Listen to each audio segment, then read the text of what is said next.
January 20th, 2020. So, we talked about Dr. King Day some on last Sunday's show, and we'll deal with some of the legacy of Dr. Martin Luther King Jr. Again on tonight's show. Okay, so we'll deal with some history, and then also we know this was a historic week as well. This past week, we saw that the Trump impeachment articles of impeachment. We saw the articles of impeachment against Donald Trump were delivered to the U.S. Senate by the House of Representatives this past week. We see the trial starts on Tuesday. This coming Tuesday, the trial starts. And I think it's about 1 p.m. Eastern Standard Time. It's going to start in the U.S. Senate. And we also saw that a treasure trove of documents were released as well by Democrats in the House of Representatives.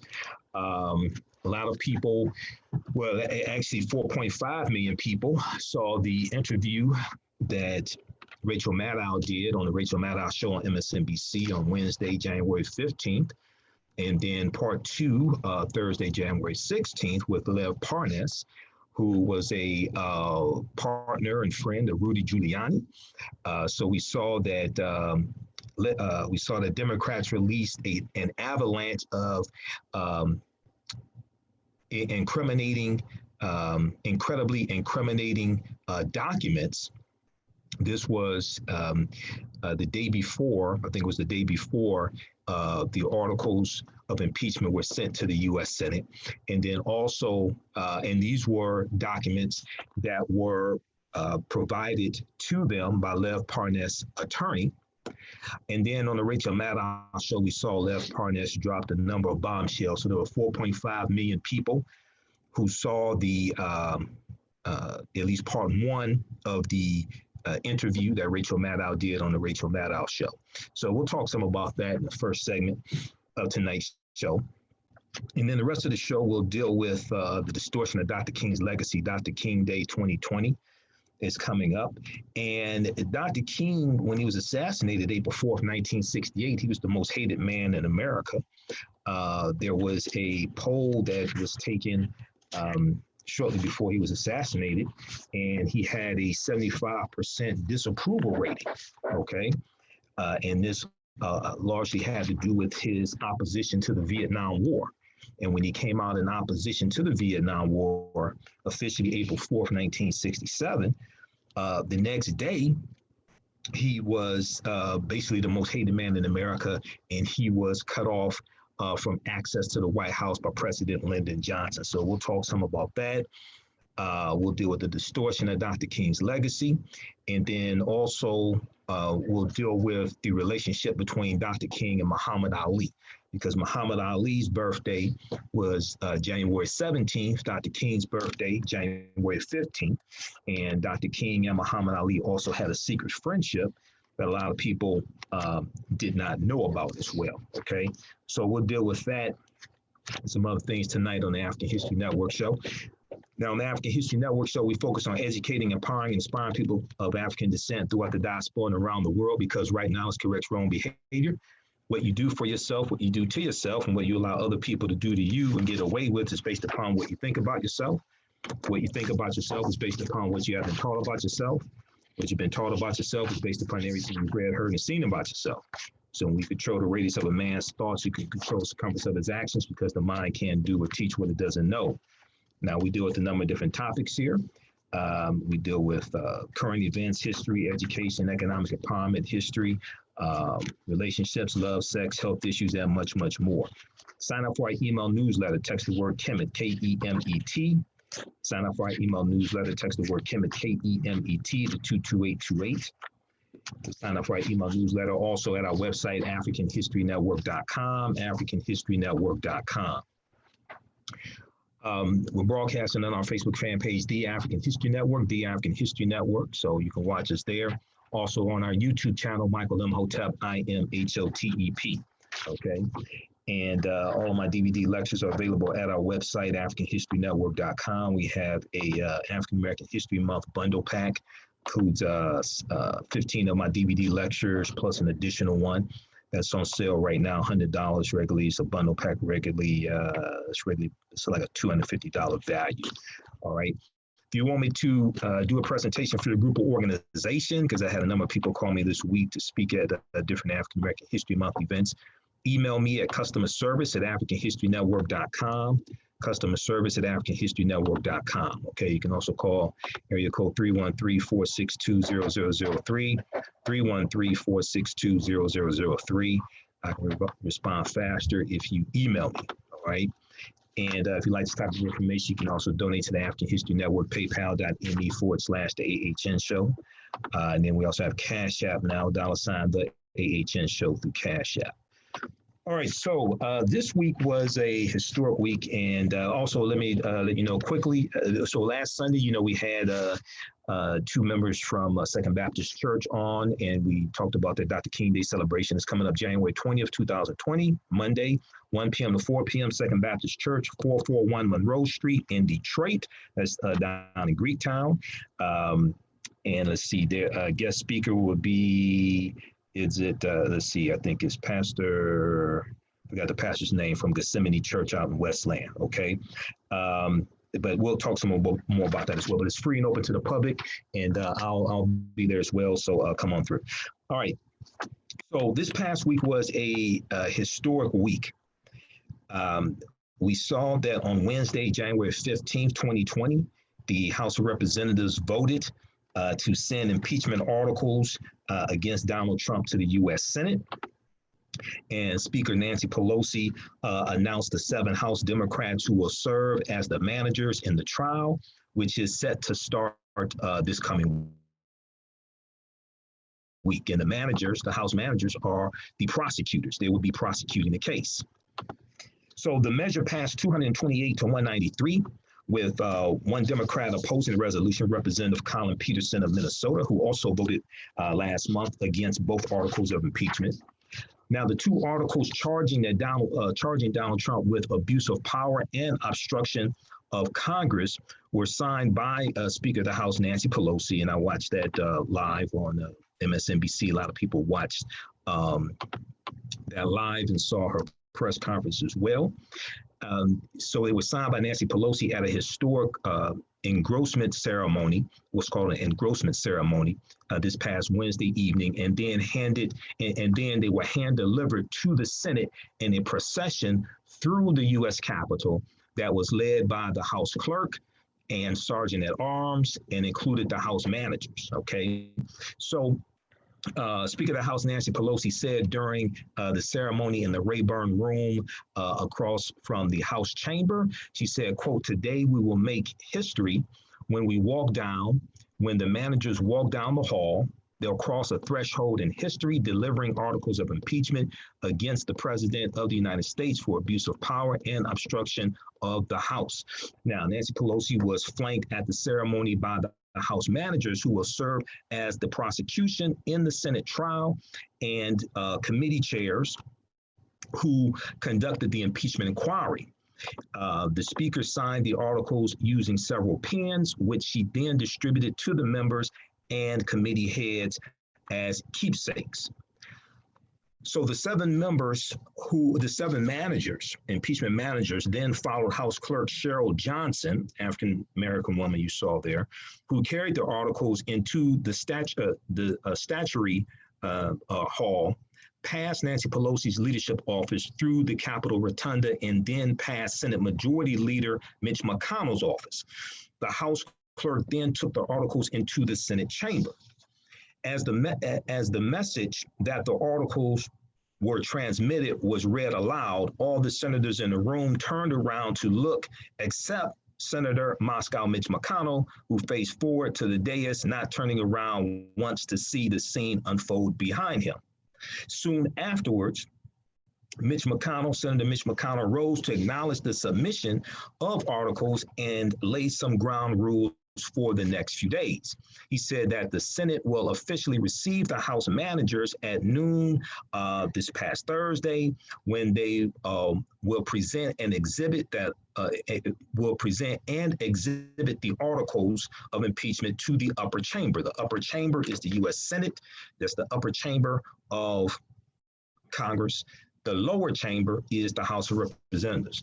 At 2 p.m., Chief Justice of the Supreme Court, John Roberts, will preside over the trial, will be escorted into the Senate chamber and swear in all the senators. Okay, so that took place this past Thursday. We saw that swearing in as well, and we saw them swear to be impartial, but we know some of them are not going to be impartial, and Senator Lindsey Graham is still saying he's not going to be impartial, right?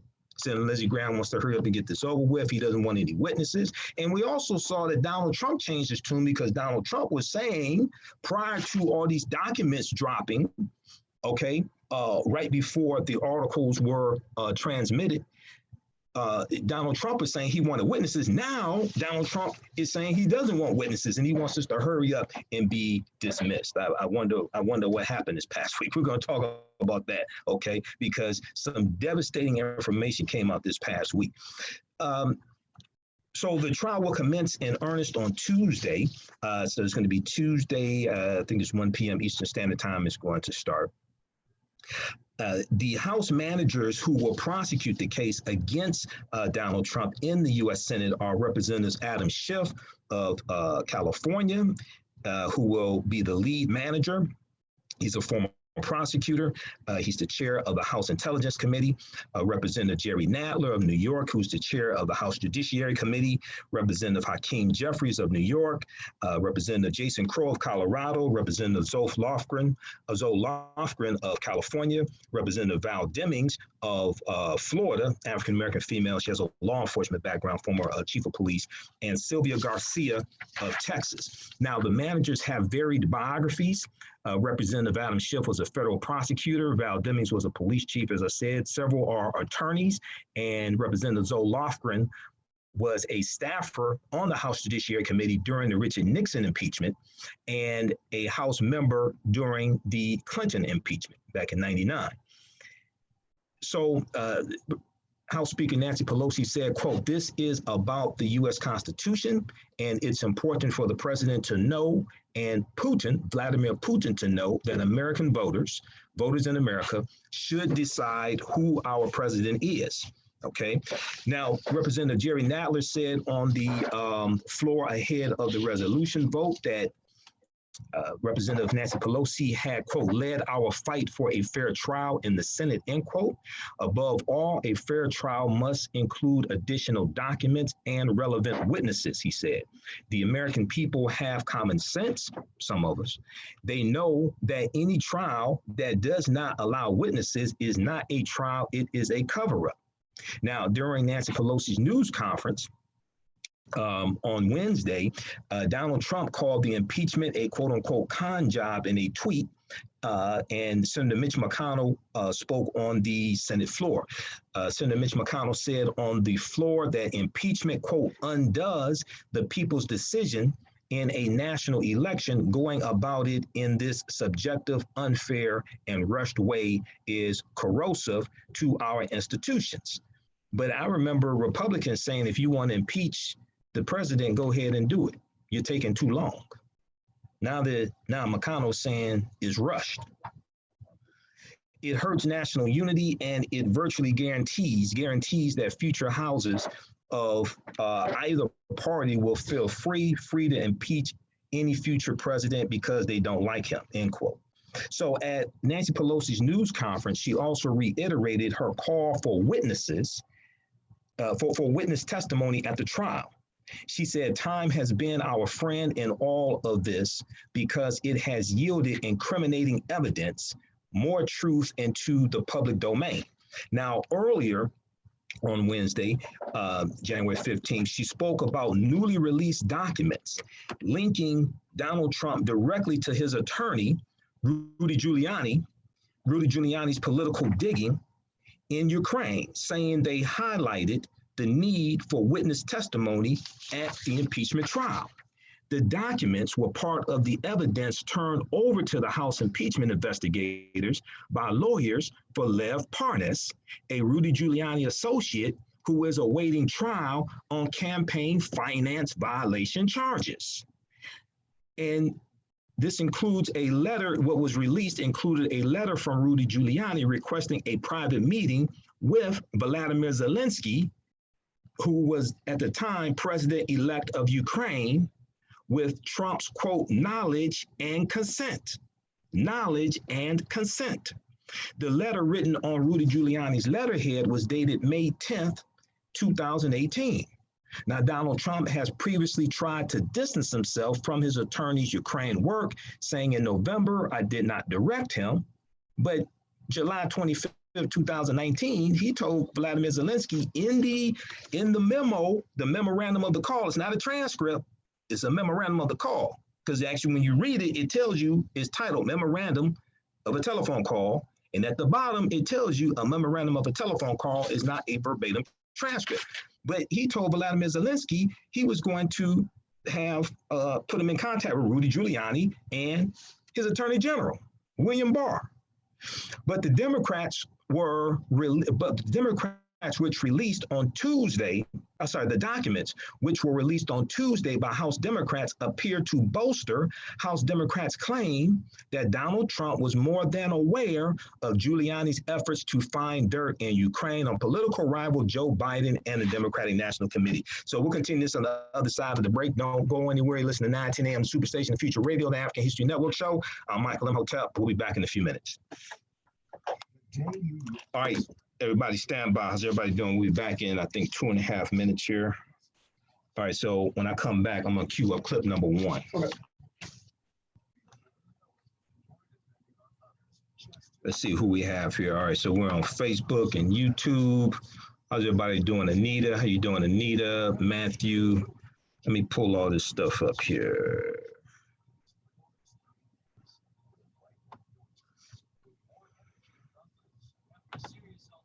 All right, so we've got, all right, Rut, how you doing, Rut? Jerzine, John Ray, how you doing, John Ray? How's everybody doing on YouTube? Everybody on YouTube, share this information, share this broadcast, invite your friends to tune in also. Everybody on Facebook, share this broadcast on your Facebook page.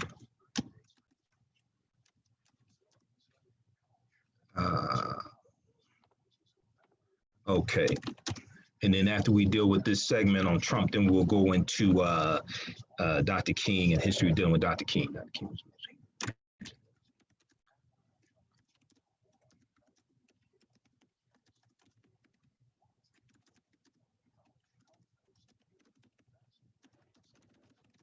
Thirty seconds. All right.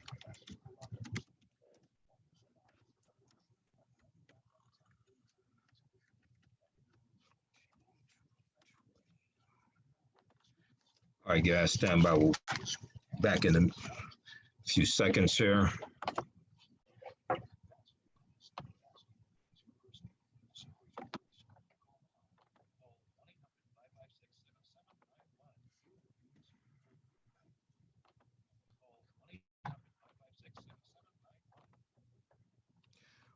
Welcome back to the African History Network show right here on 910 AM Superstation, the Future Radio. I'm your host, Brother Michael Imhotep. It is Sunday, January 19th, 2020, and we are live tonight. Calling numbers 313-778-7600, 313-778-7600. If you have a question or comment. All right, so right before the break, we were recapping some of the things that happened this past week. This was a historic week dealing with the impeachment of Donald Trump and the transmission of the Articles of Impeachment from the House of Representatives over to the U.S. Senate. Then we saw an avalanche of documents that were released by House Democrats. And these were provided by Lev Parnas to his attorney, and they were provided to Democrats. Okay, we saw them release release them on Tuesday. an avalanche of incredibly incriminating trove of documents. Okay. All right. So on the Rachel Maddow show, let's see, what's this first clip here? I think the first clip, let's go to clip one. House, this is from the Rachel Maddow show from Tuesday, January 14th, 2020. House releases incredibly incriminating trove of documents from Lev Parnas. Let's go to this clip. Very big breaking news tonight. On the eve of the House vote to send President Donald Trump's articles of impeachment over to the Senate, the House Intelligence Committee, that would be, of course, the committee that held the impeachment inquiry and interviewed the witnesses, that committee just released an incredibly incriminating cache of documents from Rudy Giuliani's indicted associate, Lev Parnas. And we told you yesterday that those documents were transmitted over the House. And tonight, just in the past couple hours, really, we got a small group of them. And we've been going through them and digesting just how explosive and wild the stuff in there is. They include the following: handwritten notes from Lev Parnas on a Ritz-Carlton hotel notepad from Vienna, the first of which reads, I'm not making this up, "Get Zelensky to announce that the Biden case will be investigated." Those are presumably directions he got from someone, or his agenda was remarkably similar to the president's stated agenda. The documents include an absolute crazy, and I mean just crazy, text conversation between Lev Parnas and a new character, a guy who we did not know before tonight named Robert Hyde. We think he appears to be running for Congress in Connecticut's 5th District. And these text conversations, again, if they're to be read correctly, are absolutely chilling. They basically have a conversation about the security of the then U.S. ambassador to Ukraine, Maria Ivanovich. And the text appear to suggest that Robert Hyde, a guy who is running for Congress in Connecticut, who's a big Trump supporter, who's been photographed with the president multiple times, that Hyde was tracking every movement of the ambassador. I'm going to quote a few of them here. She's talked to 3 people. Her phone is off. Computer is off. How does he know that? She's next to the embassy. If you want her out, they need to make contact with security forces. We're going to have a lot more of those texts on that particular topic because it's really almost unbelievable. The text and the documents also includes an email from the president's current lawyer, Jay Sekulow, who's set to be representing the president in the well of the Senate, to the president's old lawyer, John Dowd, telling him explicitly, quote, "The president consents to allowing your representation of Lev Parnas and Igor Fruman." If all the photos of Lev Parnas and Donald Trump side by side were not enough proof for you, this email basically shows the president knows exactly who Lev Parnas is, and he knew that his former lawyer was going to represent him. Those are just the highlights. But in order to sort of understand what these documents show, and we're still making sense of them, we just got them, we don't have the full context for all of them, so we're sort of piecing together. But you got to remember, again, who Lev Parnas is. He's one of the 2 guys who were arrested in October on the way to Vienna, just hours after they ate lunch with Rudy Giuliani at Trump's D.C. hotel. Parnas and his associate Igor Fruman were charged with working to get the U.S. ambassador to Ukraine, Maria Ivanovich, removed, partly through illegal campaign donations. Their lawyer, who was Trump's lawyer, John Dowd, actually said that they were part of Trump's legal team in a letter to Congress. Like Giuliani and Parnas and Fruman, and they were all part of the team. That's what he told Congress. And then when the congressional impeachment investigation was heating up, Donald Trump went out on the White House lawn and denied knowing them at all. What conversations have you had with Lev Parnas and Igor Fruman? I don't know those gentlemen. You're in pictures. Now, it's possible I have a picture with them because I have a picture with everybody. I don't know them. I don't know about them. I don't know what they do. But I don't know. Maybe they were clients of Rudy. You'd have to ask Rudy. I just don't know. Remember, we just reported on an email, the president's personal attorney telling their attorney that it was okay to represent them as directed by the president. It was reported at that moment outside the White House, that denial, that was the moment that Lev Parnas turned on Trump. And it was the moment he started wanting to cooperate with the House impeachment inquiry. And for the past few days, in fact, for the past few weeks, even months, there's been a kind of drip, drip, drip from Parnas' new non-Trump lawyer promising to deliver thousands of pages of documents to Congress. What we got today, just in the last few hours again, was 38 of those pages.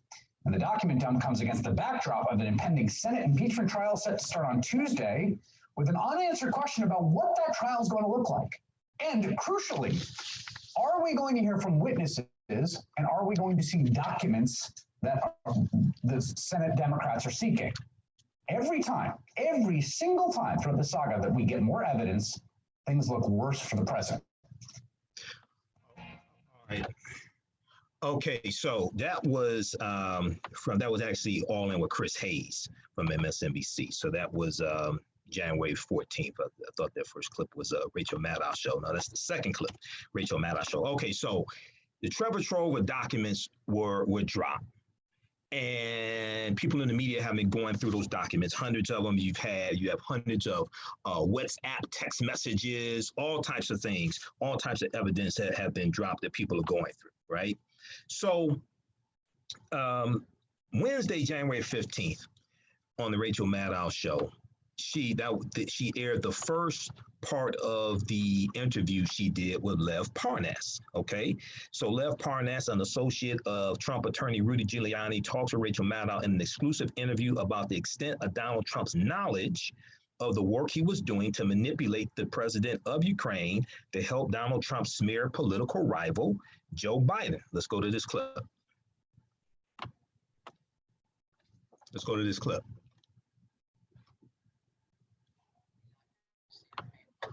Being told that you feel like you can correct.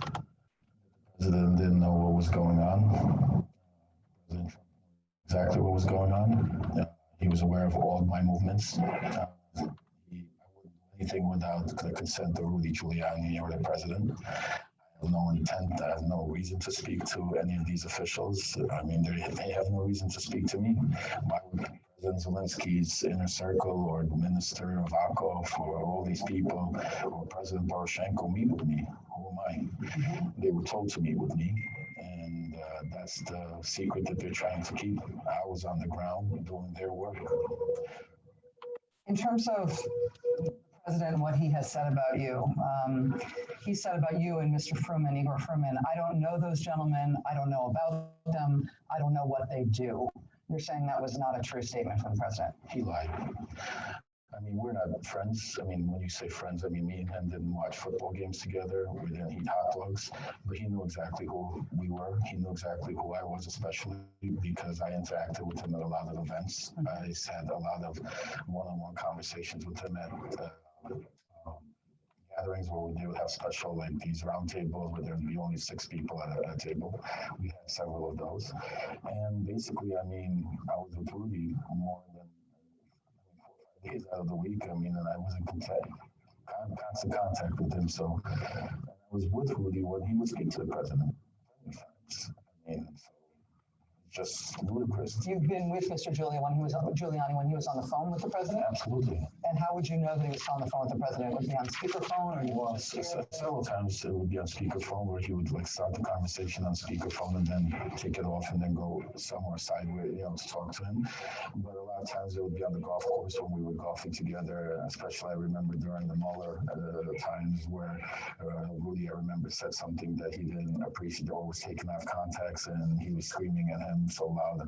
That's why when I watched the impeachment and I saw the testimony about the Sullivan, that I could understand that you could hear President Trump talking next to him. Like I heard him several times when he was with Rudy. Because he speaks loudly on the very loudly, yeah. When you say that the president knew about your movements and knew what you were doing, are you saying specifically, and I want to sort of drill down on that the president was aware that you and Mr. Giuliani were working on this effort in Ukraine to basically try to hurt Joe Biden's political career? He knew about that. Yeah, it was all about Joe Biden, Hunter Biden, and also Rudy had a personal thing with the Manafort stuff, the Black Ledger. Mm-hmm. And that was another thing that they were looking into. It was never about corruption. It was strictly about the Burisma, which included Hunter Biden and Joe Biden. Okay, so that was from the Rachel Maddow Show. That was from Wednesday, January 15th. That clip is entitled Lev Parnas, President Trump Knew Exactly What Was Going On. So you can watch that at msnbc.com. They have a lot of clips there of the interview that she did. All right. Also read the article, Giuliani sought private meeting with Ukrainian president. Documents show Giuliani sought private meeting private meeting with the Ukrainian president. Documents show. That's from NBCnews.com. That is from January 14th, 2020, updated January 15th, 2020. The records released by the House Democrats also appear to show that former Ukraine Ambassador Marie Yovanovitch, who we saw testify in the House impeachment hearing, was being monitored. Rudy Giuliani wrote a letter requesting a private meeting with President Volodymyr Zelensky of Ukraine, then, well, he was president-elect at the time, meeting with Volodymyr Zelensky, then the president-elect of Ukraine, with President Donald Trump's, quote, knowledge and consent, end quote, according to records released this past Tuesday by House Democrats. The letter was part of the evidence turned over to the House impeachment investigators by lawyers for Lev Parnas, who you just heard being interviewed by Rachel Maddow, the Giuliani associate who is awaiting trial on campaign finance charges. It bolsters Democrats' argument that Rudy Giuliani was doing Donald Trump's bidding by trying to dig up dirt on political rival Joe Biden and the Democratic National Committee. Donald Trump has previously tried to distance himself from his attorney's efforts, saying in November of 2019, quote unquote, I didn't direct him, end quote. The records turned over by Parnas attorneys also appear to show that former Ukraine Ambassador Marie Yovanovitch was being closely monitored by a Republican congressional candidate, that's Mr. Hyde, who surfaced this week. Her physical movements tracked in real time along with her computer and phone use. Okay, so read that article in its entirety. There's a lot more to it. I don't have time to get into it though. Giuliani saw a private meeting with Ukraine president. Documents show, NBCnews.com. Then we also have the article, House managers cite overwhelming evidence against Trump in their brief to the Senate. And that's another good article from NBCnews.com. Also, the trial will commence in earnest on Tuesday. Senate Majority Leader Mitch McConnell said House sends impeachment articles to Senate. Pelosi names trial managers, and is that okay? That's another one also. All right, so check those out as well. Okay, I want to go to this next clip. So this is clip number 3. This is from 11th Hour. Brian Williams, MSNBC, January 17th, Friday, January 17th. Dems drop new evidence tightening Trump's link to Lev Parnas, just hours before the Senate is due to hear opening arguments in the Trump impeachment trial. House Democrats release new Lev Parnas evidence, further complicating the president's case. You know what? That one I'm going to skip over. That's I know which one that is. Okay, but for the sake of time, everybody go to MSNBC.com, watch that clip. That's from the 11th hour. All right, because for the sake of time, that gets into something that's a little complicated. So I want to skip over that one, and okay, we'll just go with those. We'll just go. I think that's what we'll do here. Leave that one up. I'll review that one during the break to see if I want to go to that clip. But I think I decided we'll skip over that one for the sake of time. All right. So what we found out this week is that Nancy Pelosi knew what the hell she was doing. This is what we found out. So this is what I was saying, because see, the first person I heard talked about holding back the articles of impeachment was Harvard law professor Lawrence Tribe, and he was on Harvard law professor Lawrence Tribe, and that was on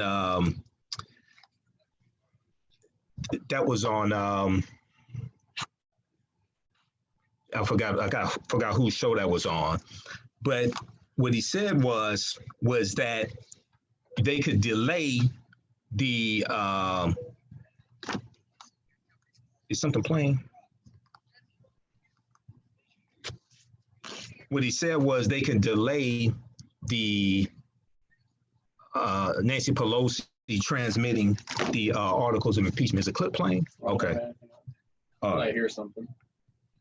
I wonder if it was not running through my laptop because I'm not connected. It's one of the clips is up and I think it's playing. I don't have any audio on. Oh wait. Okay. All right. So what happened was, sorry for that technical error, that difficulty. We got a lot of stuff going on. So Lawrence Tribe, who is a Harvard law professor, he was the first one who said that she could hold back the articles of impeachment. And what happened in the meantime, it was something like 24 days or something, they held them back. All this other evidence was coming out.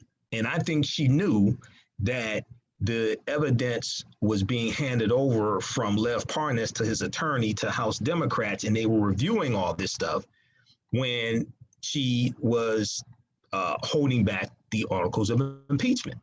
This in turn put more pressure on Republicans in the Senate to look at calling witnesses and voting for witnesses to be heard. Because when you go and you watch those, the part 1 and part 2 of those interviews that Rachel Maddow did, that stuff was damaging. That stuff was devastating. And Lev Parnas is providing corroborating evidence. He's providing text messages. He's providing all types of documents to corroborate what he's saying. Okay, so pay attention to that. Everybody will be watching the impeachment trial starting Tuesday. All right. Okay, so we know that Dr. King Day is coming up January 20th, 2020. We know his birthday was this past week, January 15th. And you'll see a lot of celebrations of Dr. King. And oftentimes the Dr. King that is presented is a figment of people's imaginations. It's not the revolutionary Dr. King that actually existed. It's this, lovable Dr. King that wanted everybody to get along when he really wanted people to change their ways. And he was talking about dismantling white supremacy and racism. And he was calling America out on America's hypocrisy. Okay, so it's not the Dr. King that they show us on the television every Dr. King Day. That's not the real Dr. King. So there was an article that I saw a number of articles, and I have a number of articles on Dr. King. First of all, I encourage people to read Dr. King's books. He wrote 5 books. And, I speak here and there at Dr. King Day celebrations because I don't get asked to speak at a lot of Dr. King Day celebrations. Because a lot of this stuff that they push at these corporate breakfasts on Dr. King and these corporate sponsored lunches and things like that, this may go outside the circumference of some people's awareness. This doesn't apply to everybody. A lot of that is a Dr. King to make white people feel comfortable with the oppression of African Americans. Okay. Because if you go study the real Dr. King, that's not who that is being presented. And this is one of the problems when we go to the federal government to ask them, or even if you want to use the term demand, them to honor one of our heroes they killed. This is one of the problems because then it opens it up to their legacy being distorted to make them more palatable, more acceptable to the larger society. Okay, I remember Dr. Yosef Ben Yakinen saying we did Dr. King a disservice when we went to the federal government trying to get a holiday for him. He said, if you want to celebrate Dr. King, he said, we don't ask permission, we just do it. We don't ask permission to celebrate Malcolm X's birthday, May 19th. We just celebrate Malcolm's birthday. We don't ask permission from the government to do that. We don't ask permission to celebrate Marcus Garvey's birthday, August 17th. We just do it. Fannie Lou Hamer's birthday, things like this. We have to get out of that. So I've seen a number of articles, and I'm going to share a few of them with you. And I got a stack of articles, and I have a whole file at home on Dr. King, things like this, just like the FBI had a file on him as well. I got a file of articles dealing with Dr. King, et cetera. I've done a lecture, The Distortion of the Legacy of Dr. Martin Luther King Jr., the Revolutionary, will not be televised on the television. But SmithsonianMag.com has a good article. And my lecture on Dr. King is available at our website, AfricanHistoryNetwork.com. We have it on digital download also. Okay, AfricanHistoryNetwork.com. SmithsonianMag.com, official website website of the Smithsonian Institute has a really good article entitled, "Even Though He Is Revered Today, MLK Was Widely Disliked by the American Public When He Was Killed." Even though he is revered today, MLK was widely disliked by the American public when he was killed. 75% of Americans disapproved of the civil rights leader as he spoke out against the Vietnam War and economic disparity. So he's been largely a lot of this revisionist history surrounding Dr. King focuses on a speech that was retrospectively called "I Have a Dream," because the speech wasn't about a damn dream. This is why I keep telling people, why y'all keep having all this dream stuff? The speech wasn't about a dream. The speech was about, first of all, the original name of the speech was called "Normalcy Never Again." Then later it was changed to "A Canceled Check." It's only going to be after the speech was given that it's going to be renamed "I Have a Dream." The speech was about holding America accountable for a promissory note that was given to African Americans 100 years prior in 1863. And he said when we took that promissory note to the bank, it was marked insufficient funds. He's saying the promissory note that was given to us was no good. And he's talking about holding America accountable for their promise to us and calling America out on their hypocrisy. He's talking about police brutality. He's talking about voter suppression. He's talking about Jim Crow. He's talking about Negroes moving from a smaller ghetto to a larger ghetto. He's talking about white supremacy and racism and violence inflicted upon African Americans. This is what the speech is about. The speech wasn't about us holding hands. Mahalia Jackson, who sung 2 songs earlier in the day, because Dr. King was the last speaker. This is August 28, 1963 at the March on Washington. Mahalia Jackson yells out, "Tell him about the dream, Martin." And if you watch the actual video of it and you turn up the sound, you can hear her say that. If you studied this, you know this. So then he shifts and he starts talking about, he references a speech he gave 2 months prior in Detroit. And he starts talking about, quote unquote, what they call the dream, but the dream is after you dismantle white supremacy and racism. Okay, the beloved society, that's after you dismantle white supremacy and racism. What's happened today largely is his legacy has been distorted and co-opted. People want to deal with the quote unquote dream after you dismantle white supremacy and racism, but don't want to deal with dismantling white supremacy and racism. In many cases, don't even want to acknowledge it still exists. So this is the 3-card Monte shell game that's being played. This is the shell game that's being played on us. So this is why we have to study the real Dr. King. This is Dr. King's last book. Where do we go from here? Chaos or community? Okay, Chaos or Community. Where do we go from here? Written in 1967. Is his worst-selling book. This probably his best book.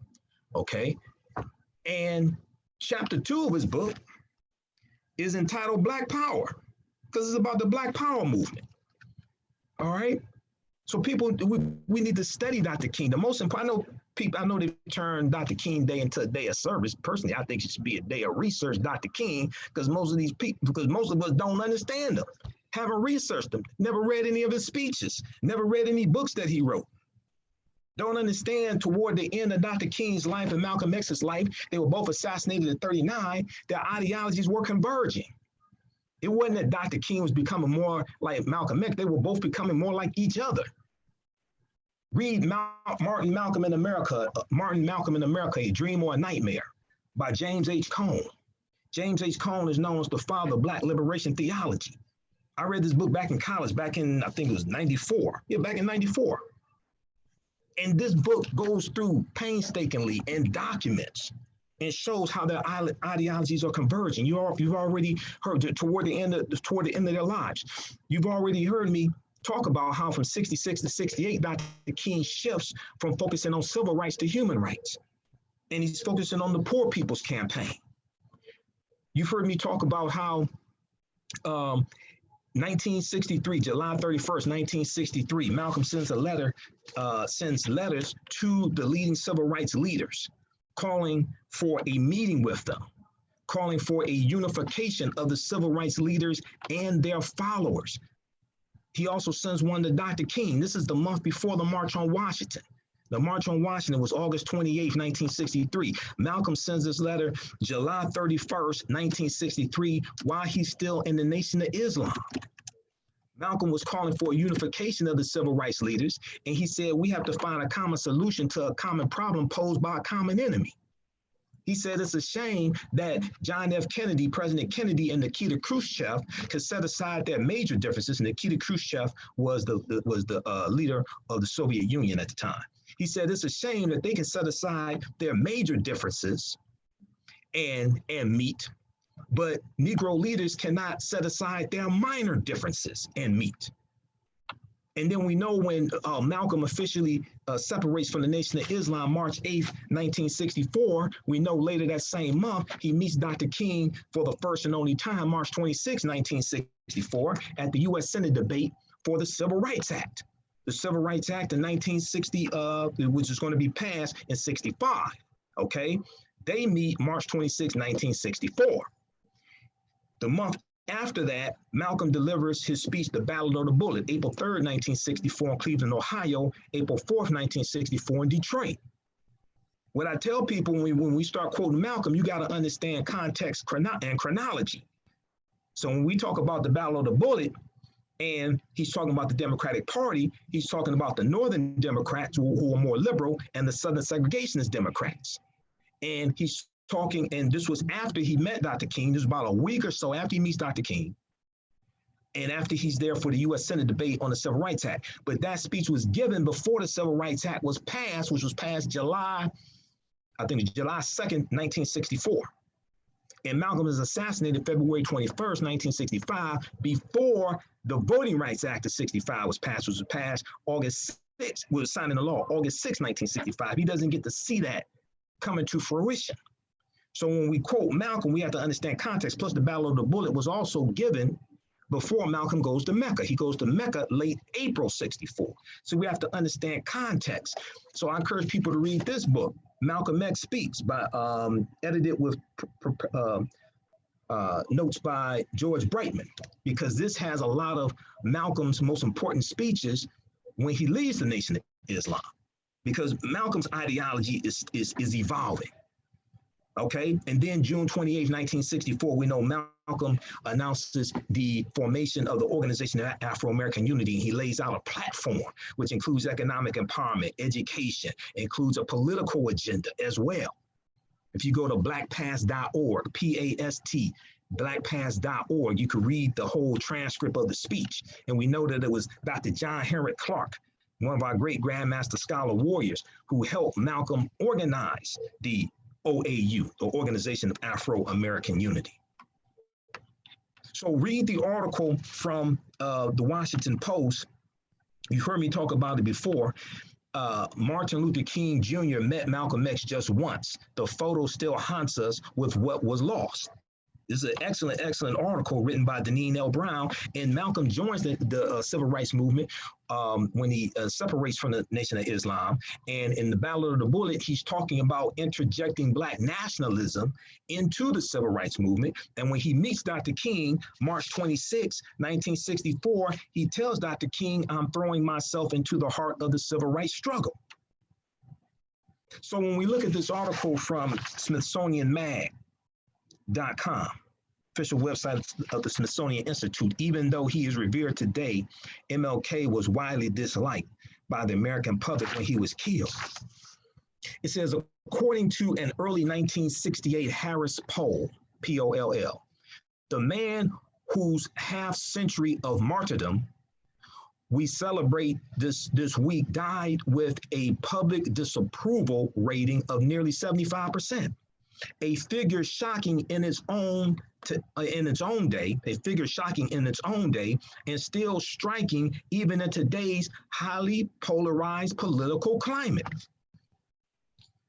White racial resentment was still a critical factor at that point. But Dr. Martin Luther King Jr.'s unfavorable numbers were at least 25 points higher in 1968 than in 1963. And his faltering appeal over the final years of his life was also a consequence of appearing to fall behind his times in some respect, even as he was leaping well ahead of them in others. A day after returning home in December 1964 from a tour whose most important stop was Oslo, Norway, the Nobel laureate for peace joined a picket line at Atlanta's Scripto pen factory. They manufacture pens. Scripto, Scripto, Atlanta's Scripto pen factory, writing pens. This pen factory was where some 700 workers were striking for better wages for less skilled employees. Though it was a remarkably humble gesture for someone who had received such a lofty affirmation, the Nobel Peace Prize, okay? Dr. King's actions that day and his call for a nationwide boycott of Scripto products won him few friends in his hometown's white, staunchly anti-union business community. His picketing also foreshadowed a future in which Dr. King would move beyond the bloody battles against blatantly illegal state and local racial practices in places like Birmingham, Alabama, and Selma, Alabama. Not content with the gains registered in the Civil Rights Act of 1964 and the Voting Rights Act of 1965, Dr. King resolved to pursue a more expansive, aggressive, and to some white Americans especially, unsettling socioeconomic and political agenda, one that would draw him into another fateful labor dispute some 3.5 years later in Memphis, Tennessee. How much time we got before the break? Okay. While still involved in the Scripto pen factory affair, Dr. King sat down for an interview with Playboy magazine, and the interview was conducted by Alex Haley, who wrote Roots. In this interview, Dr. King endorsed a massive federal aid program for African Americans.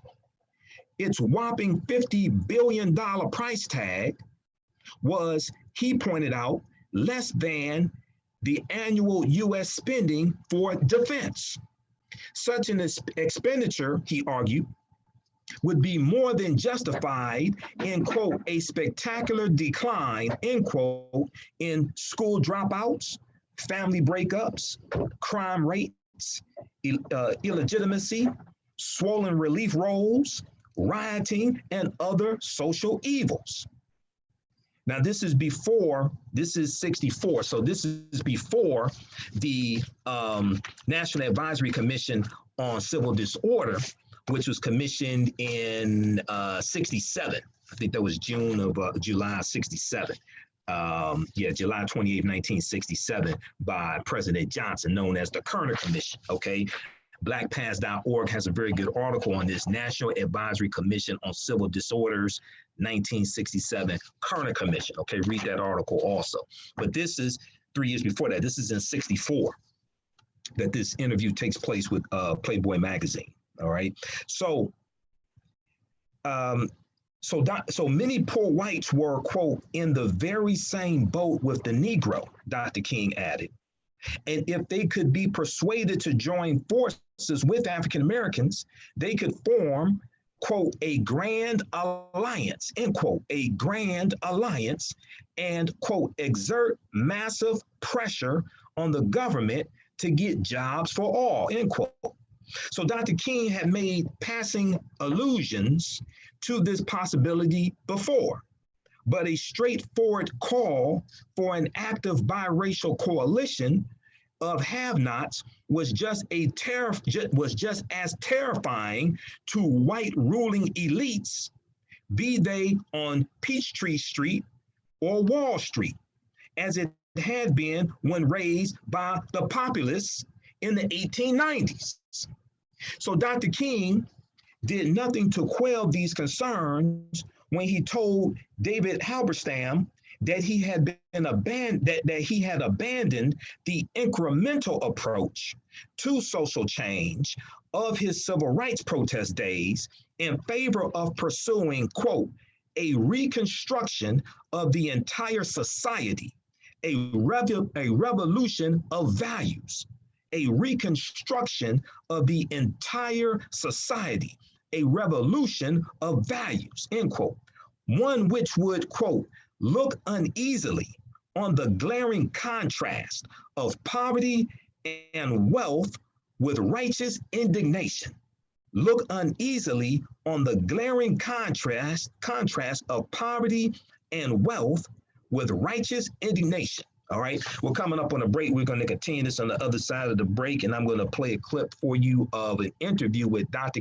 King and Muhammad Ali from March 30th, 1967. You don't want to go anywhere. 9:10 a.m. the Superstation, the Future Radio, the African History Network Show. I'm Michael Imhotep. We'll be back in a few minutes.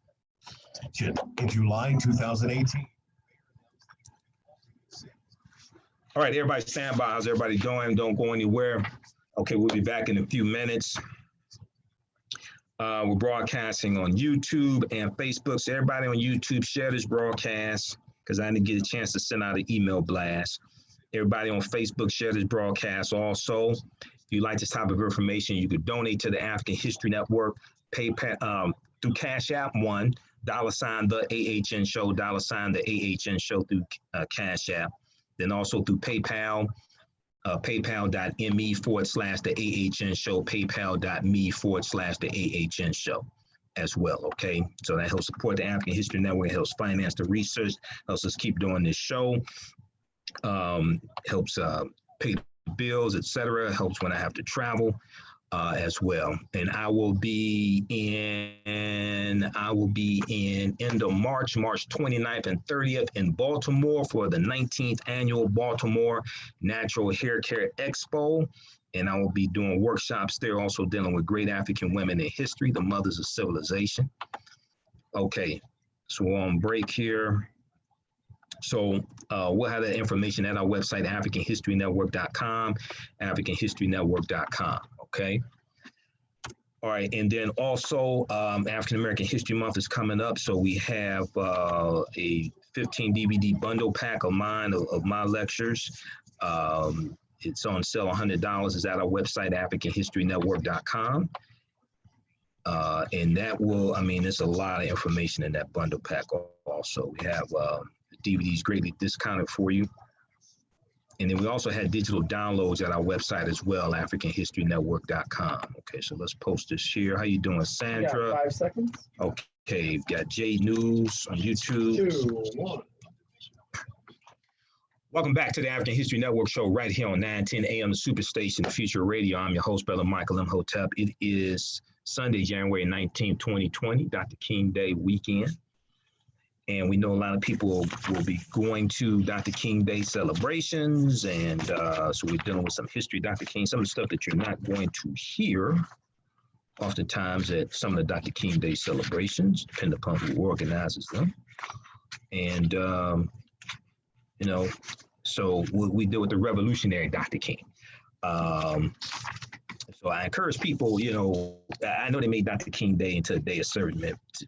Really, I think it should be a day of researching Dr. King. Because unfortunately, a lot of us don't really understand the real Dr. King, what he went through, don't understand him connected to the civil rights movement, him connected to Malcolm X, Dr. King connected to Muhammad Ali, Maya Angelou, and others. Because Maya Angelou worked with Dr. King and she worked with Malcolm X. Because Malcolm meets Maya Angelou in Ghana in 1964, when Ghana, after Malcolm goes on his Hajj, and then he goes on his Hajj to Mecca, and then he goes on a tour of 14 different African nations, and he meets Maya Angelou in Ghana. Okay, and she ends up working with him and coming back to the U.S., working with him on the Organization of Afro-American Unity. And then we also know Dr. King, 1957, goes to Ghana to be with Kwame Nkrumah for the celebration of Ghana's independence from Great Britain. And then he goes back on the anniversary of their independence each year. For that, he goes to Ghana. So Dr. King was connected to Africa as well.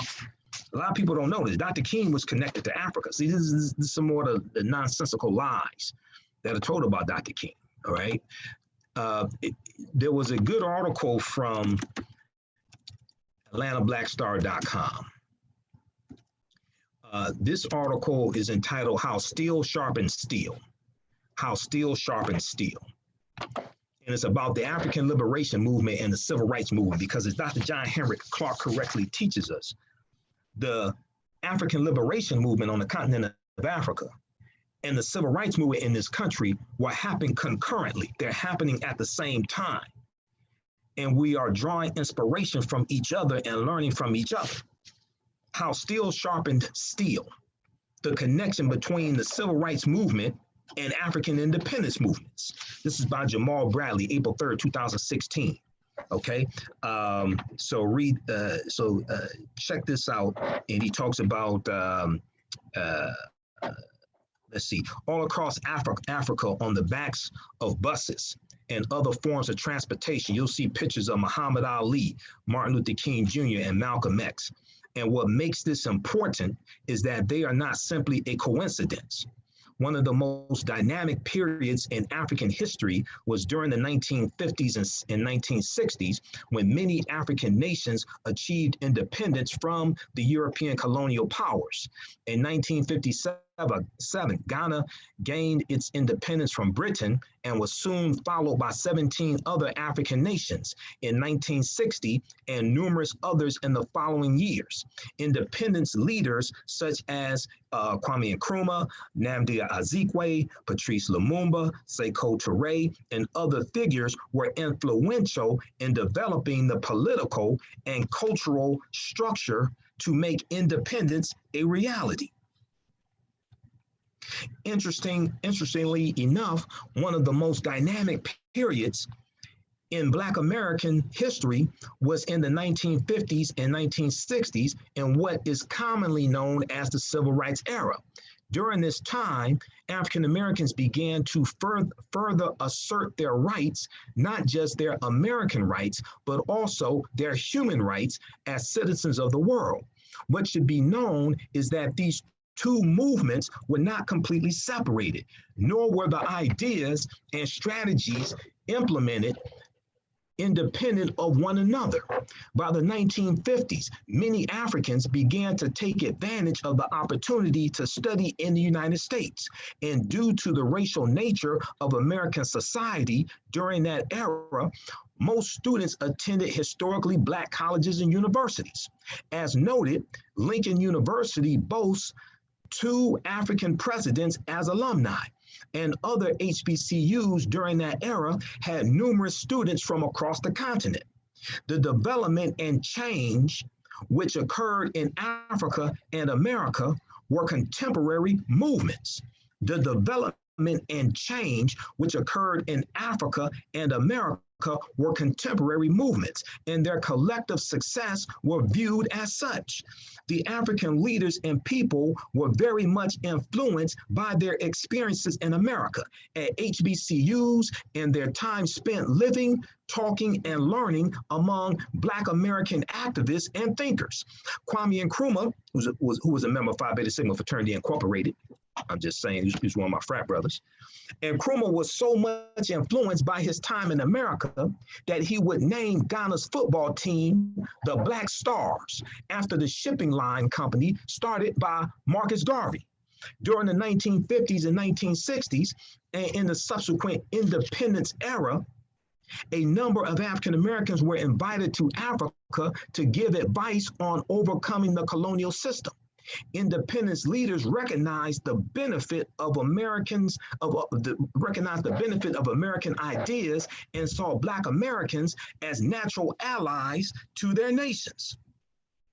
The contribution of Dr. W.B. Du Bois was invaluable in that he offered a scholarly critique of colonialism at the United Nations, and he offered advice and regular feedback to African independence leaders in their nascent years. His assistance would be rewarded in the later years of his life as he relocated to Ghana, where he would serve as a political advisor to Nkrumah until his death. And Dr. Du Bois, he died, I think it was the day before the March on Washington, because he didn't attend the March on Washington 63. I think he died like the day before. It was either the day before or the day of he passed away, okay? And it was from the spirit of the African independence movements that many African-American leaders began to envision their own struggle for human rights in America. Dr. Martin Luther King Jr. attended Ghana's independence ceremony and went on to note, quote, "This event, the birth of this new nation, will give impetus to oppressed peoples all over the world. I think it will have worldwide implications and repercussions, not only for Asia and Africa, but also for America. It renews my conviction in the ultimate triumph of justice," end quote. In addition to Dr. King, other figures such as Adam Clayton Powell Jr., Representative Adam Clayton Powell Jr. from Harlem, A. Philip Randolph, Ralph Bunche, Horace Mann Bond, and others traveled to Ghana for the ceremony. During this era, many American government leaders began to view the civil rights movement with greater suspicion and actively began to monitor its leaders and their international ties. In the late 1950s, Malcolm X would go on a fact-finding mission on behalf of Elijah Muhammad, but would make his more important and ultimately influential trip to Africa in 1964 upon leaving the Nation of Islam. It was during this trip to Ghana, Nigeria, Sudan, Liberia, Egypt, Algeria, Ethiopia, Morocco, Tanzania, then known as Tanganyika, and Guinea, that Malcolm X began to further refine his position on race and the struggle for African Americans. Malcolm X noted that in Africa, the people were able to achieve a higher level of independence and freedom than in America, quote, which is supposed to be the citadel of freedom, end quote. America is supposed to be the citadel of freedom. Malcolm was noticing that Africans were able to achieve a higher level of independence and freedom in the African countries than in America. It was during Malcolm's trip to Africa and the support he received from leaders such as Kwame Nkrumah, Gamal Abdel Nasser, Ben Bella, and others that he formulated his ideas to take this case of African Americans to the United Nations. Malcolm's trips to Africa were the impetus to transform his challenge to America's treatment of African Americans as not just an issue of civil rights, but one of human rights. He noted how the atrocities committed in Africa, Hungary, Latin America, the Congo, and among the Jewish people of the Soviet Union were brought before the United Nations, yet the problems of the African Americans were relegated to the United States. Many observers have identified this shift in Malcolm's strategy actually made him a bigger threat to the global influence of the American government and quite possibly led to his untimely death. Okay, so you can read the rest of this article. This is from 2016. This is an excellent article from AtlantaBlackStar.com, AtlantaBlackStar.com, April 3rd, 2016. So this is the day before the anniversary of Dr. King's assassination, which is April 4th, right, 1968. How steel sharpened steel, the connection between the civil rights movement and African independence movements. Also, today is the birthday of one of my teachers, Dr. Leonard Jeffries. So shout out to Dr. Leonard Jeffries, one of our great Grandmaster Scholar Warriors as well. His birthday is today, his Earth Day is today. All right. So let me post a link here to this article also. Okay, check that out at AtlantaBlackStar.com. Now, Right before the break, I was sharing an article from SmithsonianMag.com entitled, "Even Though He Is Revered Today, MLK was widely disliked. MLK was widely disliked by the American public when he was killed." Okay. And right before the break, we were talking about his involvement in this Scripto Pen Factory boycott that was taking place in Atlanta, and then he was interviewed in 1964 by Alex Haley for Playboy magazine. Dr. King did nothing to, so Dr. King had made passing allusions to the possibility before of a grand alliance between poor African Americans and poor white people, but a straightforward call for an active biracial coalition of have-nots was just as terrifying to white ruling elites, be they on Peachtree Street, I guess they're referring to the one in, well, there's a number of them in Atlanta, or Wall Street, as it had been when raised by the populace in the 1890s. Now, Dr. King did nothing to quell these concerns when he later told David Halberstam that he had abandoned the incremental approach to social change of his civil rights protest days in favor of pursuing, quote, a reconstruction of the entire society, a revolution of values, end quote, one of which would, quote, look uneasily on the glaring contrast of poverty and wealth with righteous indignation, end quote. So Dr. King's vision of a revolution in values was not purely domestic. In April 1967, he denounced American involvement in Vietnam, once at his own Ebenezer Baptist Church in Atlanta and once at Riverside Church in New York before 3,000 people. On April 4th, 1967, precisely a year before he was killed, he decried the hypocrisy of sending young Black men, quote, 8,000 miles to guarantee liberties in Southeast Asia, which they had not found in Southwest Georgia or East Harlem, end quote. Now, I want to go to this first clip. This is a excerpt of an interview with between Dr. King and Muhammad Ali. This is from March 30th, 1967, just a few days before Dr. King delivers his first speech in opposition to the Vietnam War, which was on April 4th, 1967, called Beyond Vietnam. Let's go to this clip.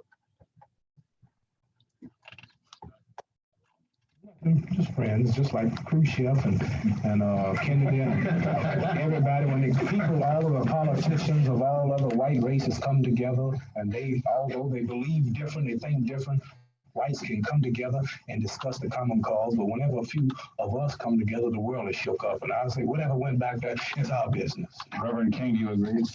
Oh, yes. We had a very good discussion on many matters.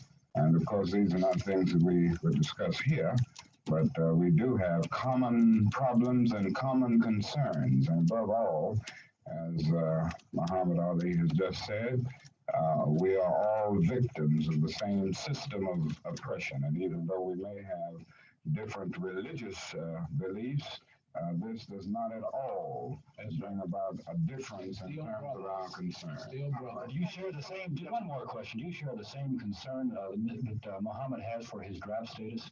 Oh, I certainly do. My views on the draft are very clear. I'm against it. And I think the sooner our country does away with the draft, the better it will be for everybody. I'm very disturbed about the militaristic posture of our nation.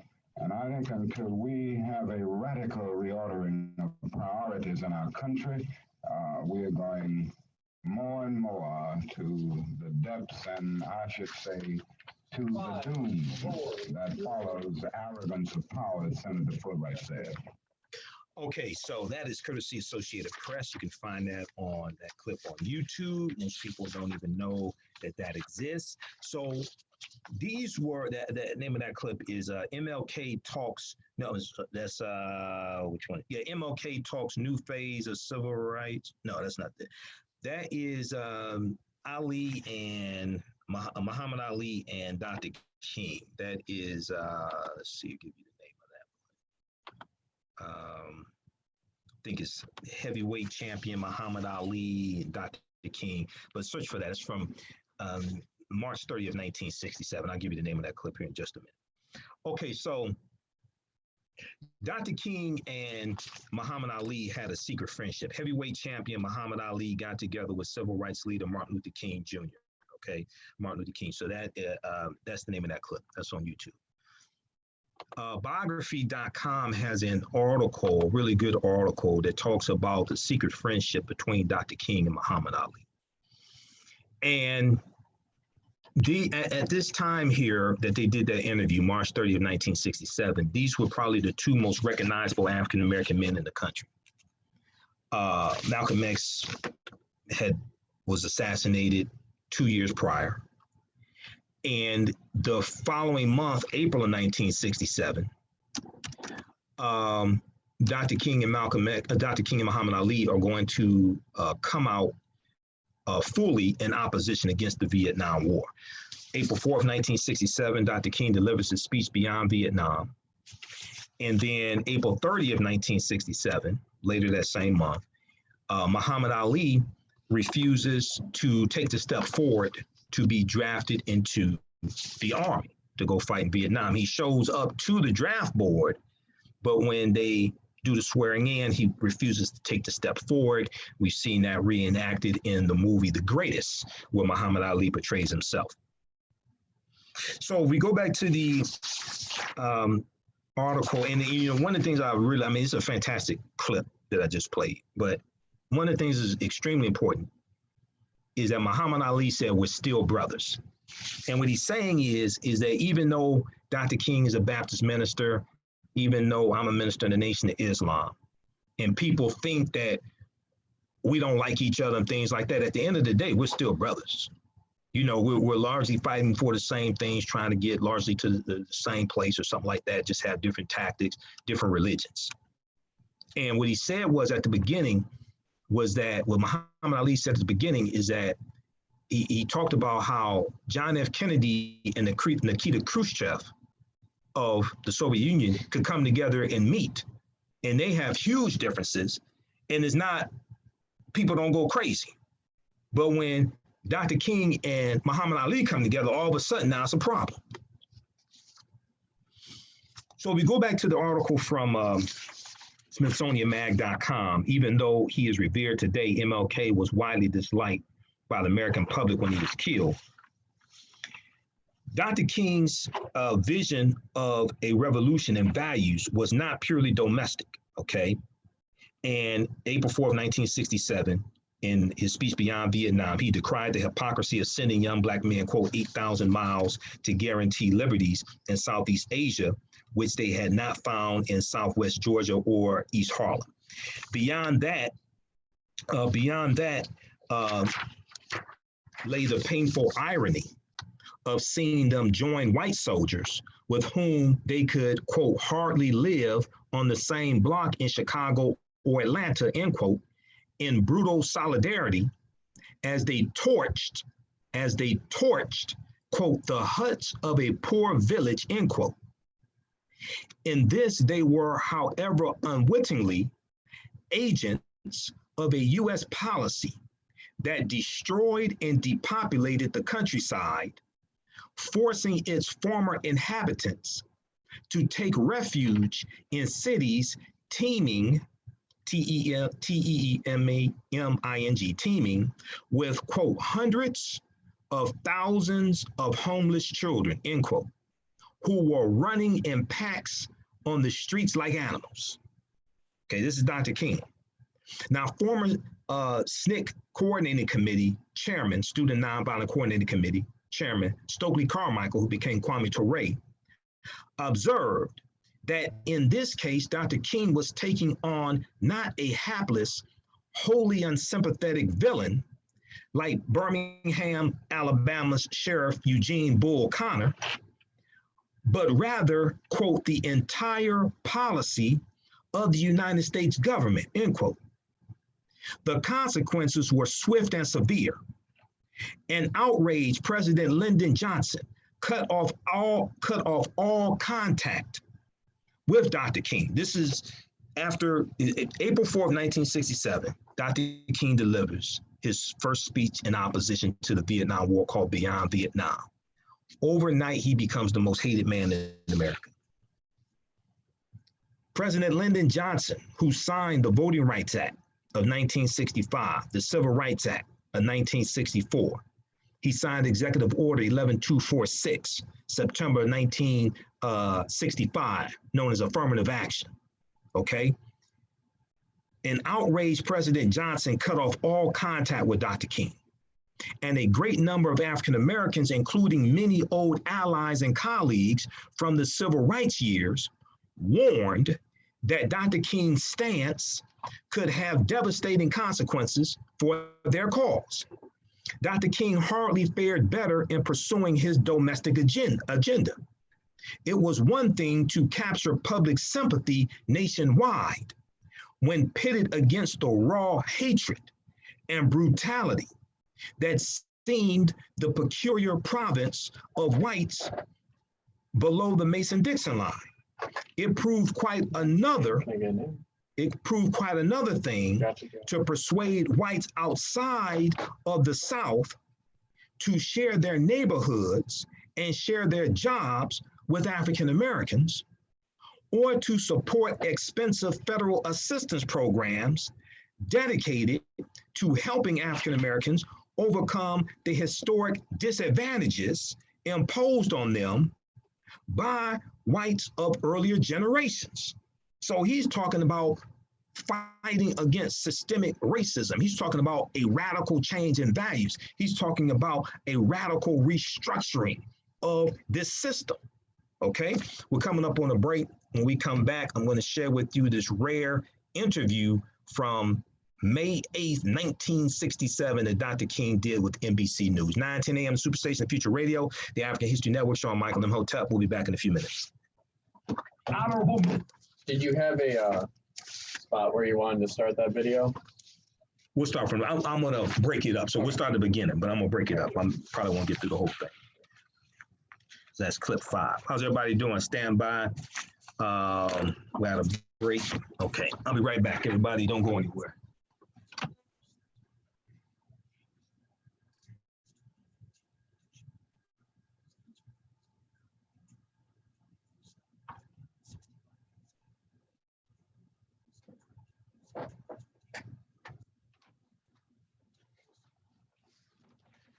All right. So everybody share this broadcast on your social media platforms.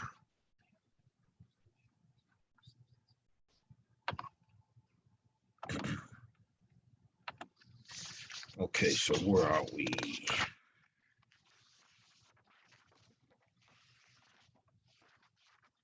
So you got that.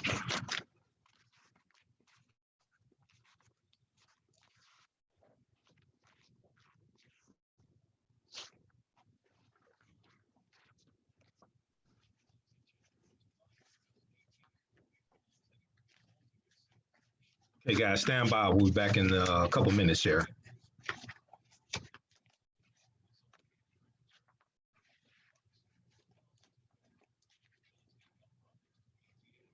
Well, you know what? This other clip I need to send you. I forgot. Hold on, let me see. 15 seconds. Okay.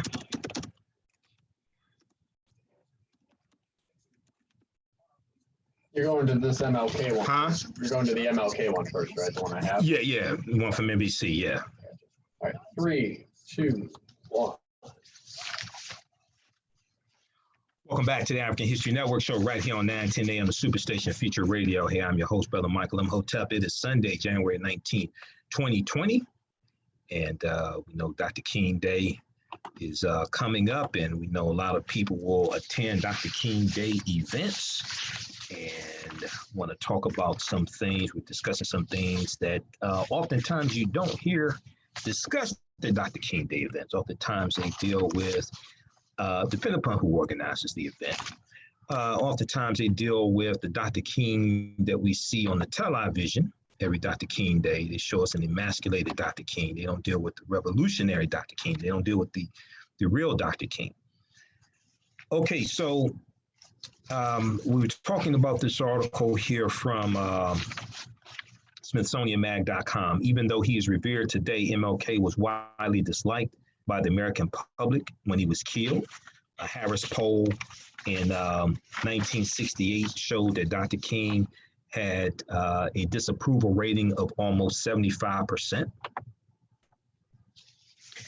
All right, so, and then also we were talking about Dr. King's last book as well, Where Do We Go From Here, Chaos or Community? So I encourage people to read that. Also read Martin, Malcolm in America, A Dream or a Nightmare by James H. Cone, because Dr. King and Malcolm X's ideologies were converging toward the end of both of their lives. We've been talking about Muhammad Ali and Malcolm X as well. Okay, Muhammad Ali and Malcolm X also. All right. Is it now? Are we broadcasting on 910's website? Yeah. Okay. Can we use that camera? Does this camera work? Yeah. Yeah. Let's use that camera because the microphone's in front of my face. All right. Thanks. All right. So I want to remind you, coming up January 20th, 1 p.m. to 4 p.m. Second Baptist Church in Detroit, 441 Monroe Street in Detroit. They are celebrating their Dr. King Day. Their theme is I've been to the mountaintop, what's next? I've been to the mountaintop, what's next? It's free and open to the public. I'll be there also. They validate parking at all Greektown garages and the structure across from the Athenaeum Hotel. You know, we had Cleophas and Frank from Second Baptist Church on the show last Sunday. Last Sunday's show, the January 12th show, is on our Facebook fan page, The African History Network. Just click on videos, and it's on my YouTube channel, Michael Imhotep, IMHOTEP. Okay, and they have a guest speaker as well. It's the pastor from Gethsemane Church out in Westland. Okay, I forgot his last name. All right, so I want to go to this rare interview with Dr. King, and let's see here. You know what? Let's go to the phone lines first, because we got Joe Holden. Joe on line one. Joe, welcome to the African History Network show. Tell us where you're calling from. Calling from Detroit, Mr. Michael. All right, how's it going?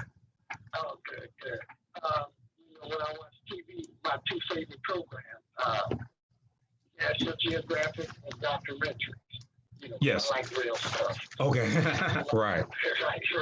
So those are my two favorite programs. Mm-hmm. I was watching a documentary one time, and so J. Edgar Hoover said two things about Dr. Martin Luther King. The first thing he said about Dr. Martin Luther King, he said, Dr. Martin Luther King is the dumbest man in America. The second thing he said about Dr. Martin Luther King, he said Dr. Martin Luther King is the biggest threat to America. You know, he would get all off in the papers and spread lies and false rumors on Dr. Martin Luther King and on the radio. Right. And the same thing he would do with Malcolm X and Elijah Muhammad. He'd get on the radio, he'd put it in TV, and put it in the newspaper. So that people believing him on lies and stuff he was doing. Right. Remind me of Trump. You know, when he was the white America, I don't think there was anything against black folks north. They let him break the Constitution and do anything he wanted to do. You know, the Constitution didn't mean nothing when it comes to J. Edgar Hoover and Trump. You know, and so he would get in the papers, and you know, he would say on the radio and stuff, he'd say, Malcolm X said Elijah Muhammad ain't no good. The next day, get called off on the radio and in the papers and in the newspapers and say Elijah Muhammad said Malcolm X ain't no good. Him and each other go. Right. So like, yeah, you know, he was a big, just like Trump, J. Edgar Hoover, biggest crooks out there. Right. All right, Joe. Take care. All right, let's go quickly to line two. Let's go to John. John, welcome to the African History Network show. Tell us where you're calling from, John. I'm calling from the east side of Detroit. Thank you for taking my call. All right. Dr. King said we went to the bank and we got a check with insufficient funds in the bank, but with this check. So I want to bring it a little closer home as possible. Don't you think that we should go to the state and the state and the revenue service and try to get our $1 million back from them that they're going to keep the taxpayer out in the city. Don't you think that we'll be okay? I mean, we can go to the state or the city and the mayor and ask for our check or digital rent home and so forth. I mean, what? Are you talking about the revenue sharing? That's right. Oh, okay. Yeah, you know, it's interesting you mentioned that. I was just thinking about that yesterday, John, because I haven't heard really anybody talk about that. Maybe they have talked about that recently, but I haven't heard like really anybody talk about that. They talked about that under Governor Snyder, the revenue share. I think it was like $200 million that the state owes the city of Detroit. The state owes over $200 million in the revenue share to get that money. Mm-hmm. Now the city and the taxpayer, if they fill out $700 million to go from a parent to them homes and so forth. Oh yeah. Okay, so that deals with the overassessment on the taxes. That deals with the overassessment when it comes to the appraisal. I posted articles on my Facebook page about that. The overassessment when it came to the values of homes in Detroit. The Detroit News had a huge study that really documented and exposes. There have been other articles about this, but probably the most recent one was like last week from the Detroit News. And what this did was it showed systematically how homes in Detroit, the value was overappraised, which then increased the property taxes owed on those homes, and which caused a lot of people in Detroit, especially African Americans, to lose their homes that they own, property.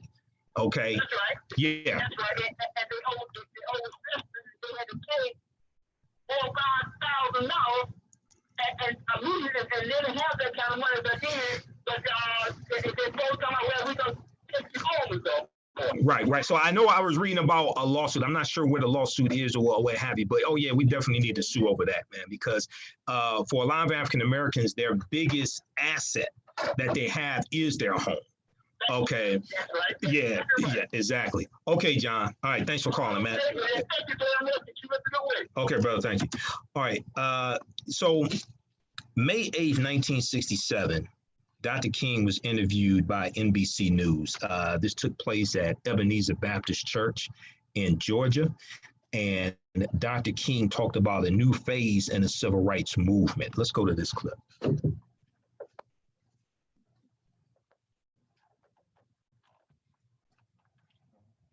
Trade, civil rights, King, Van Oker, roll 20, sound 36.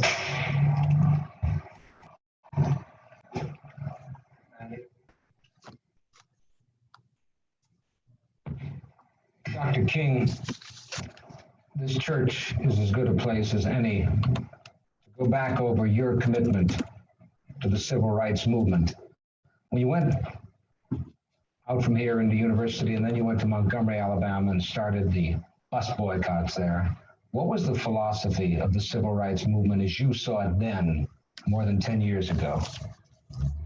Well, I would say then the philosophy was that we must go all out to use legal and nonviolent methods to gain full citizenship rights for the Negro people of our country.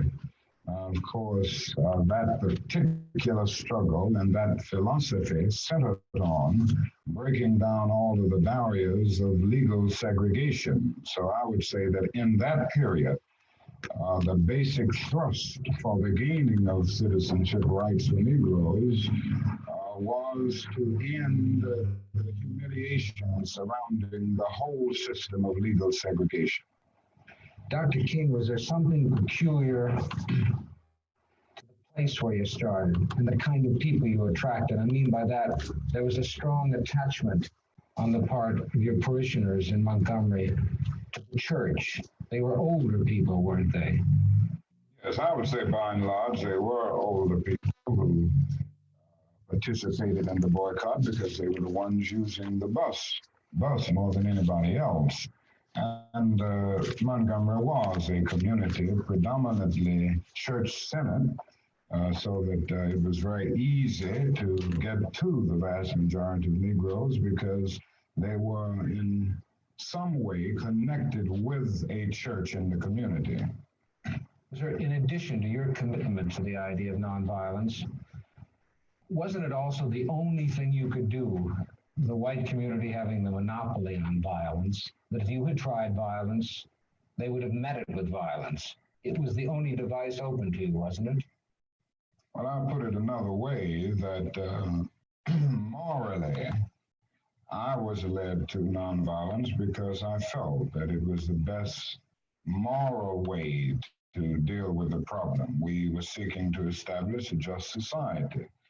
And it was my feeling then, and it is my feeling now, that violence is certainly much more socially destructive, and it creates many more social problems than it solves. So I was led to nonviolence for deep moral reasons. Now, there is no doubt about the fact that in our struggle in Montgomery and all over the United States for that matter, nonviolence is also practically sound.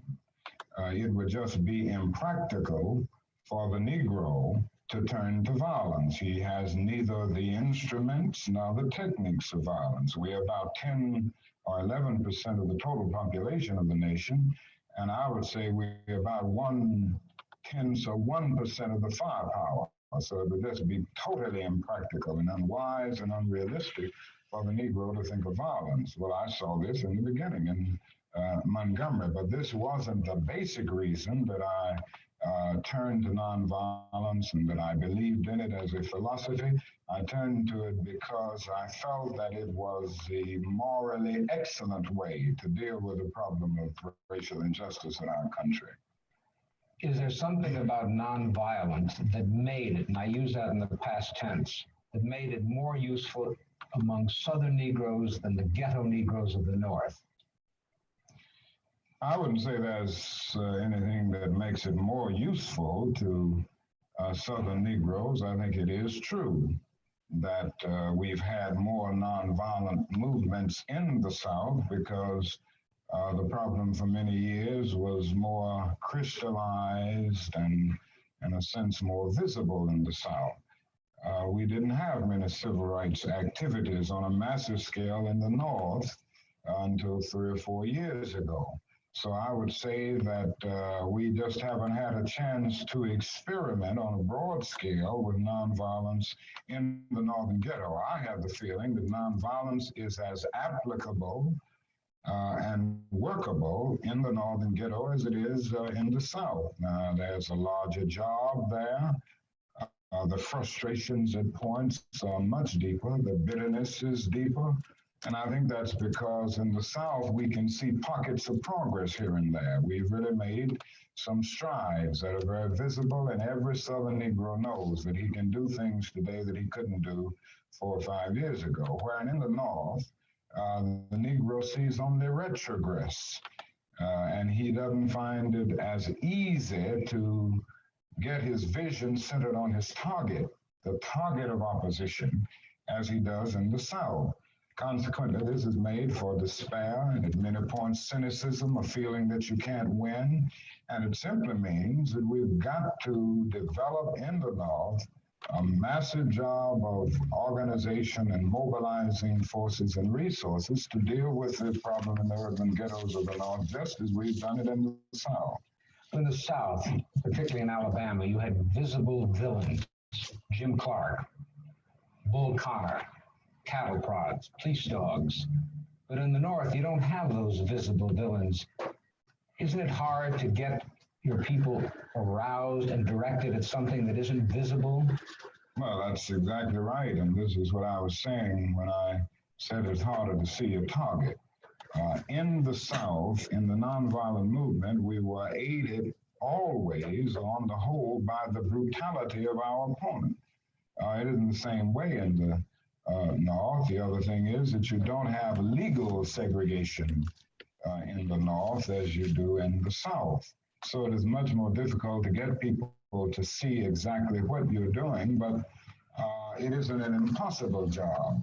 It's a tedious job at times to get people to be aroused from their apathetic slumbers, but I still feel that Negroes in the North can be motivated just as they were motivated in the South. And I think as time goes on with the growing economic deprivation in the Negro community, it will even be easier because people will come to see that not only is something wrong in general, but something is wrong in particular in their own economic and housing situations.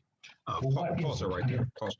Okay, so we'll pause it right there. Now, when we look at, and I talked about this last week, and I talked about this recently, right? When we look at the civil rights movement in general, you've heard me say this before. If it was not for Negroes with guns, there would not have been a civil rights movement. You can read the book by Professor Charles E. Cobb Jr. called Negroes with Guns. It's called This Nonviolent Stuff That Gets You Killed. Professor Charles E. Cobb Jr. was a field secretary for Student Nonviolent Coordinating Committee, SNCC, for 5 years in rural Mississippi. And he's a history professor. Roland Martin interviewed him on News One Now with Roland Martin. That interview is on YouTube, on Roland's YouTube channel, Roland Martin. Then later that same day, Roland interviewed him when Roland used to do his nationally syndicated radio show that I used to co-host a lot, that I used to guest host a lot, I should say. He interviewed Charles E. Cobb Jr. for 2 hours.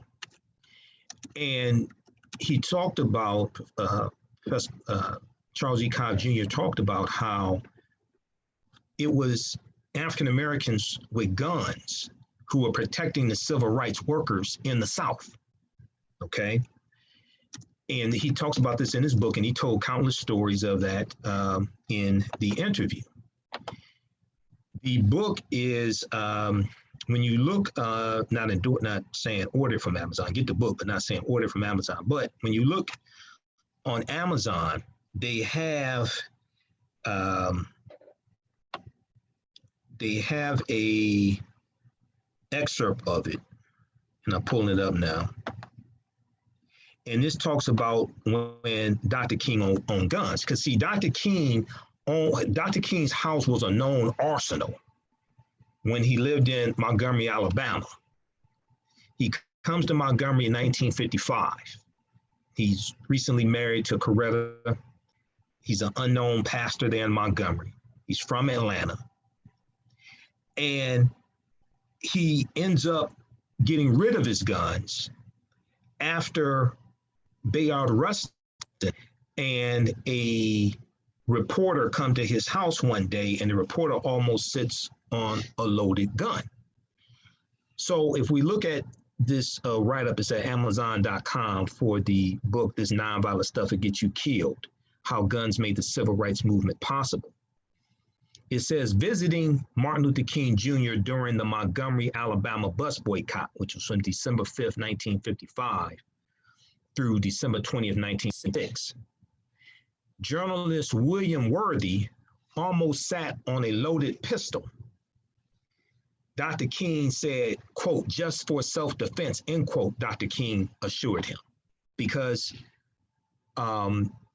February 1st, 1956, the lawsuit of Browder versus Gale was filed by attorney Fred Gray. And this is the lawsuit that goes to the U.S. Supreme Court and ends segregation on the buses. 2 days before that, Dr. King's house was firebombed, okay? Now, luckily, nobody was injured, but you had a lot of them. E.D. Nixon's house was firebombed, who was a former president of the NAACP. Okay, a lot of their houses were firebombs. Rosa Parks was getting death threats.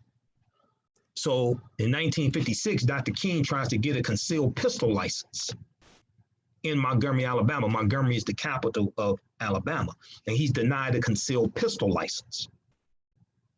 All right, so let's see, a lot of this stuff is not talked about when we talk about Dr. King and the larger civil rights movement. So as one of my teachers, Professor James Small, told me personally, the civil rights movement was not a nonviolent movement. Now you hear them say it was nonviolent, things like that. But if it had not been for Negroes with guns, there would not have been a civil rights movement. And unfortunately, a whole lot of people don't want to talk about this. And when they have a lot of these banquets sponsored by corporate America, for some reason, they don't want to say this. This is why I don't get invited to speak at a lot of these banquets like this, right? You know, I don't curse and go crazy, but I tell the truth and provide documentation. So Dr. King assured him just for self-defense. It was not the only weapon Dr. King kept for such a purpose. One of his advisors remembered Dr. King's Montgomery, Alabama home as, quote, an arsenal, end quote. Like Dr. King, many ostensibly nonviolent civil rights activists embraced their constitutional right to self-protection.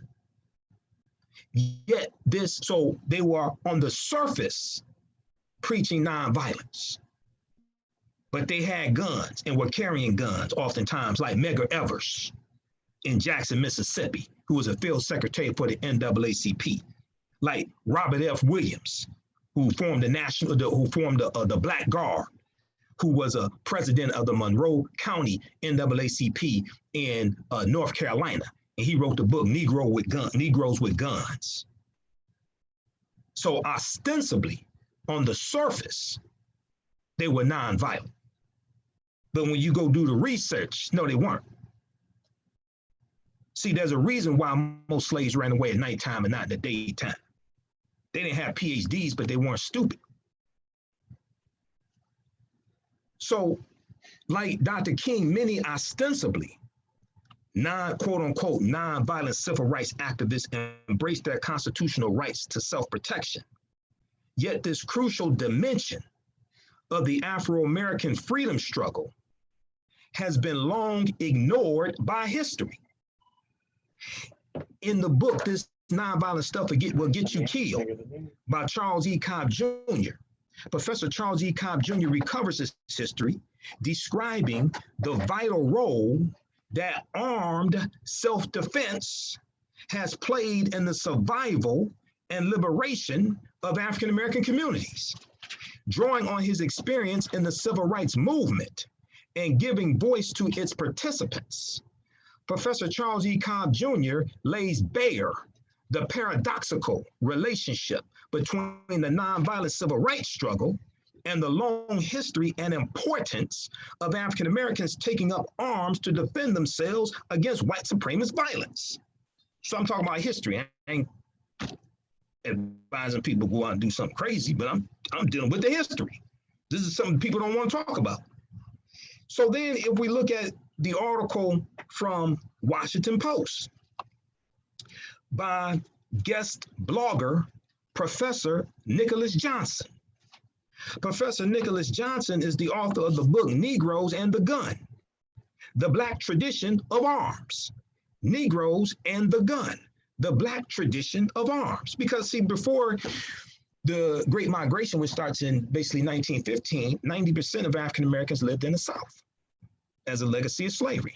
And there's a gun culture in the South because you come from an agricultural background, you come from living on farms, and you got to be able to protect your farm, protect your livestock, protect your crops, things like this. So you grow up in a gun culture. You go hunting, you get a 22 rifle, when you're a kid, all different types of things like that. Davy Crockett, raised in the woods till he knew every tree, killed him a bear when he was only 3. That's what they brag about Davy Crockett, right? Born in the mountaintops of Tennessee, the greatest land of the free, raised in the woods till he knew every tree, killed him a bear when he was only 3. Okay, so that was, like when I was a little kid, I had like records, and they had all these little kid songs on them. So I still remember that from when I was a kid about Davy Crockett. But we look at this article, Negroes and the Gun, Nonviolent Winchesters, and the Fine Art of Concealed Carry in the Modern Civil Rights Movement. Now, this is everybody read this article, okay? This is from Professor Nicholas Johnson, January 31st, 2014. And he says that Rosa Parks recounts vividly a table filled with guns as she and her husband, Raymond Parks, started hosting activist meetings at their house on Huffman Street. Okay, this is in Montgomery, Alabama. And Raymond Parks' gun was a comfort when harassment began. This is during the Montgomery bus boycott. Legendary activist Reverend Fred Shuttlesworth, who contacts Dr. King in 1963 and asked Dr. King to come to Birmingham, Alabama, and help them in the Birmingham campaign to break the back of segregation. Legendary activist Reverend Fred Shuttlesworth rode to the rescue with a 15-car caravan of armed Black men when freedom riders were menaced by a crowd in Anniston. Reverend Fred Shuttlesworth's good friend, Reverend Ed Gardner, would later capture the dichotomy that undergirded the movement in a quip about his, quote, non-violent Winchester, end quote. Now, if you don't know what a Winchester is, that Winchester was an old manufacturer of guns, especially lever action rifles, like a 30-30, okay? He talked about his non-violent Winchester. Condoleezza Rice, former Secretary of State, was just a child at the time, but vividly recounts the scene of her father and the men of Dynamite Hill in Birmingham, Alabama, organizing an armed watch to deter bomb throwers because white supremacists were bombing so many African Americans' homes in Birmingham. African Americans called Birmingham Bombingham. Daisy Bates, who shepherded the Little Rock Nine through the integration struggle, offers a rich record of the culture of arms. Correspondence with Thurgood Marshall confirms that Daisy Bates kept Old Betsy at the ready. Her memoir shows that she often carried a gun and once actually fired on a seething little man who had launched a firebomb at her home. And we know that Fannie Lou Hamer said, I keep a shotgun in every corner of my room. And she said, the first white man looks like he's gonna throw some dynamite on my front porch, won't live to write his mother. Now this is Fannie Lou Hamer, okay? So we know the quote from Fannie Lou Hamer, I'm sick and tired of being sick and tired, but they don't quote Fannie Lou Hamer talking about that. So ostensibly, the civil rights movement was nonviolent, but when you study this history, it was not a nonviolent movement. There are numerous accounts of this. And then we have the Deacons for Defense and Justice, founded in 1964 by Ernest Thomas and Frederick Douglass Kirkpatrick, who are going to end up oftentimes doing providing security for Dr. King, and they carried guns, and their guns were loaded too. It wasn't like they had BB guns, it wasn't like their guns are unloaded. No, they had guns. If it had not been for Negroes with guns, there would not have been a civil rights movement. There's a reason why most slaves ran away at nighttime and not in the daytime. So check out these articles. Visit our website, AfricanHistoryNetwork.com. Support the African History Network. We have our DVD lectures there. You can donate to the African History Network, $ the AHN Show through Cash App, PayPal.me/the AHN Show through PayPal, or at our website, AfricanHistoryNetwork.com. Click on the yellow donate button. My DVD lectures are there also. If you want me to do, now my calendar, I got booked for, I think, 3 or 4 events this past week for February. If you want me to do a presentation for your group or organization for African American History Month, or any presentation, email me, customerservice@AfricanHistoryNetwork.com, customerservice@AfricanHistoryNetwork.com, or give us a call, 313-462-0003. How much time we have? 1 minute? Okay. This, you got that clip I sent you? Yeah. Dr. King, let's go to that because it's 2 minutes. Let's go to that. Let's squeeze that in. Negro in the land. Through an act of Congress, our government was giving away millions of acres of land in the West and the Midwest, and that it was willing to undergird its white peasants from Europe with an economic floor. But not only did they give the land, they built land-grant colleges with government money to teach them how to farm. Not only that, they provided county agents to further their expertise in farming. Not only that, they provided low interest rates in order that they could mechanize their farm. Not only that, today, many of these people are receiving millions of dollars in federal subsidies not to farm, and they are the very people telling the black man that he ought to lift himself by his stops. I'm just going to sign off. This is what we are faced with, and this is the reality. Now, when we come to Washington, in this campaign, we are coming to get our check. That's it. All right, that's Dr. King, 1968. Okay, we got to get out of here. Stay tuned for Pastor Mo, 9:10 a.m. the Superstation, the African History Network show. I'm Michael Imhotep. Right now, let's correct wrong behaviors. Not over till we win. Wakanda forever. We'll talk to you next week. Peace. Gentlemen. All right, guys, got to get out of here. Talk to y'all later. Watch my broadcast throughout the week. Subscribe to our Facebook fan page, the African History Network. Talk to you later. Peace.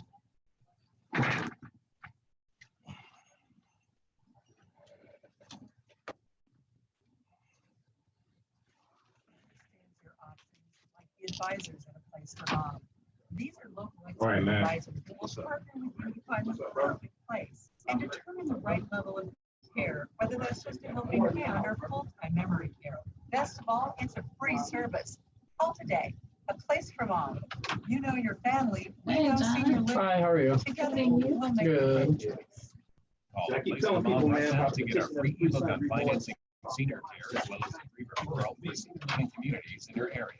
Yeah. 1-800-436-2907. That's 1-800-436-2907.